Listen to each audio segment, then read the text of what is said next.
Time now for the 10-minute war as we get the view from the other side of the scarlet and gray septic tank with the one and only, perhaps, reasonable Ohio State fan, our good friend Mark Rogers, the voice of college football, who also has an outstanding channel here on YouTube that you want to watch.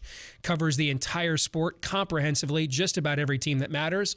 Mark, good to have you back, brother. How are you? Great to see you, Steve. I'm just starting to wonder if you're starting to review what movies you'd like to see the final Saturday of November. I'm probably going to go see the Ghostbusters remake. That's kind of what I was. Okay. In fact, I was looking at the IMDb release schedule last night. Straight up, I was doing that and figuring out what I was going to go see. And it looks like it's going to be the Ghostbusters update with Paul Rudd. You might want to reconsider. This might be the year. And if you miss it, then you missed it. No. See, I figured this. I cracked the code, brother. I figured this out. All right. You can't let yourself be let down by another loss to Ohio State if there was never a game against Ohio State. See? You got to get up pretty early, all right, to slip one past this bad boy. All right. The tree that falls in the forest and no one hears it. Okay. Yes. Gotcha. Because I was just talking about this at the opening of the show. Destiny has opened the door yet again for Michigan, cleverly disguised as a Purdue Boilermaker or Spoilermaker. An amazing stat, 17 times now. Illinois, as an unranked team, has beaten a top 10 team in the AP poll as a university. And no one else is even close in terms of second. This is the first time they've done it to two different teams in the AP top 10 since Jim Everett, or is it Chris Everett, was quarterbacking the team back in 1984, okay? So I know. The door is open. Then the College Football Playoff Committee before that rated Michigan 7th. I thought at least 2 or 3 spots higher than I thought they would be. It's almost like they're like, all right, man, we might get stuck with like Wake Forest or NC State in New Year's Six bowls. We got to make sure Michigan and Notre Dame are both eligible. Otherwise, we're getting like negative integer ratings, okay? I mean, you can see the system is like, come on, Michigan. Come on, man. All right, we're going to make this as easy for you as we possibly can. All right, all you've got to do is win out. Oh, that's it. That's all you got to do is win a meaningful game in November? Nope. Well, I'm not falling for the banana in my tailpipe, Mark. I'm not. They're going to lose on Saturday. Mark my words. They will lose at Penn State. Well, a lot of people that believe what you just stated, and it makes total sense, and we know from our knowledge of the television industry that there's a lot of truth in what you just stated, that they should have been in connection with the officials that officiated the Michigan State game, because I'm not saying that it was poorly officiated, but certainly Jim Harbaugh and his staff believes that, and a lot of people do believe that. Well, apparently the Big Ten believes it, and it was. Okay, but here's the thing: even that it's not to the level of what happened in Columbus in 2016, because that stuff happened, most of it on the defining plays at the end of the game. Yes, that was a touchdown in the end zone. Aiden Hutchinson had a touchdown. Yes, that's 4 points they took away from Michigan, and Michigan lost by 4. But here's the difference: they still went on and led the game 30-14. All right, they were up 30-14 with like 6 minutes to go in the third quarter. You have to win that game, okay? That's not, hey, these two teams are busting each other's noses and rib cages for 4 quarters, and on the very final play, there's a questionable spot with home cooking that determines whether it goes to overtime or not. It's not the same thing at all right? They had total control of that game, but as we have often seen under Jim Harbaugh, they do not have they play an NFL style of football in these games, not college football where coaches like Lincoln Riley and Ryan Day just keep on scoring if they can.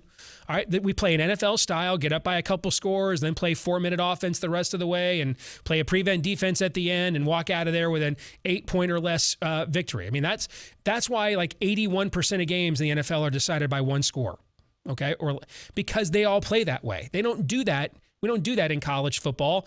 We don't want kickers with leading the nation in red zone field goals, all right? And that's what's happening here, and that's why they're not winning Saturday, and it's certainly why, they're not winning the last game of the regular season because Maryland is the last game of the regular season, and that means they're finally going to win a game to close out a regular season under Jim Harbaugh.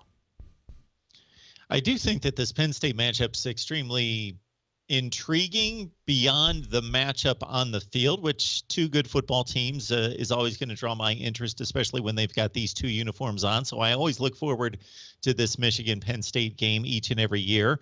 Last year was a bit of a downer because of the state of both teams. But other than that, You usually bring two top 10 to 15 programs to the table.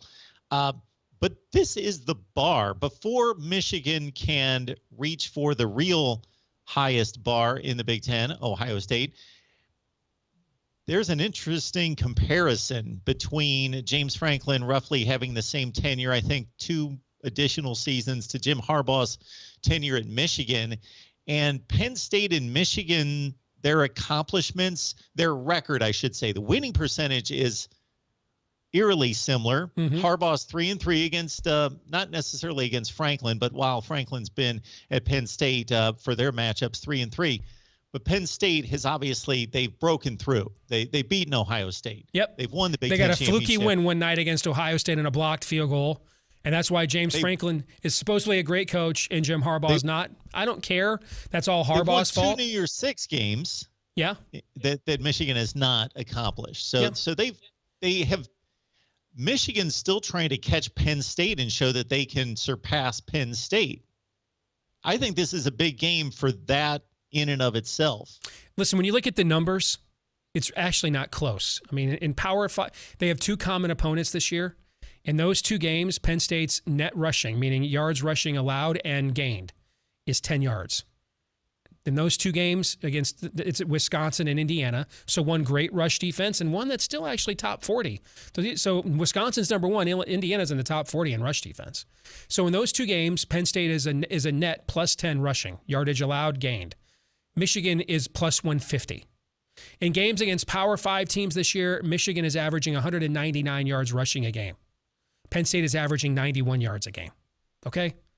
This is November in the Big Ten, 2 physical programs with those kinds of numbers. This should be about a touchdown Michigan win because it's at Penn State. Even though it's not a night game, you still give them 3 points or so for the home field. But it doesn't matter because the key phrase of what I said there was at Penn State. If it's at against any sentient being in the 9 realms, okay, or Wisconsin before they figured out to start playing without a quarterback and completely took the ball out of Graham Mertz's hands, right? They've done that now for the last month, and look what's happened. Lo and behold, they played with 10 guys on offense, and it's working beautifully, okay? But they hadn't figured that out yet, okay? So with that exception, if it's on the road against a sentient life form, all right, with full motor function and the ability perhaps to win the MAC, they don't win these games, and that's why they're not winning on Saturday. It's at.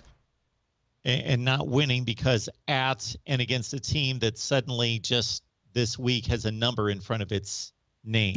Yep. Ranked team on the road. Okay. Yep. By the way, that's Franklin's bugaboo too, right?